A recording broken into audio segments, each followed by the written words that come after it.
Welcome to Pindar Poetry. We hope you learned something new. You start immediately by selecting a jungler who clears quickly and sustains. This speeds gold and exp. Once chosen, buy jungle item +1 potion and the appropriate buff path.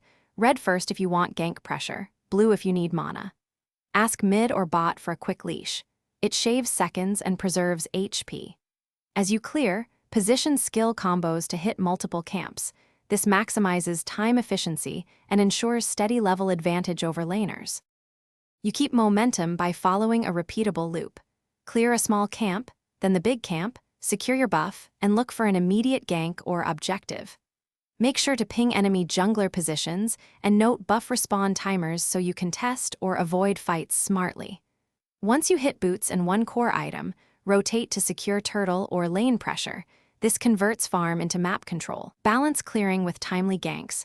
Priority is always objectives that snowball your lead. You finish by converting your farm into decisive objectives. Maintain jungle income while pressuring lanes and taking lane minions when safe. This keeps your gold per minute high. Once done, prioritize turtle and lord with your team and make sure buffs are timed and warded so you don't get collapsed. If things go wrong, if you fall behind, play safer, ward entrances, focus on efficient clears, and ask teammates for peel or assistance. This minimizes snowball and brings you back into the game. Thanks for watching. Consider subscribing if we helped you.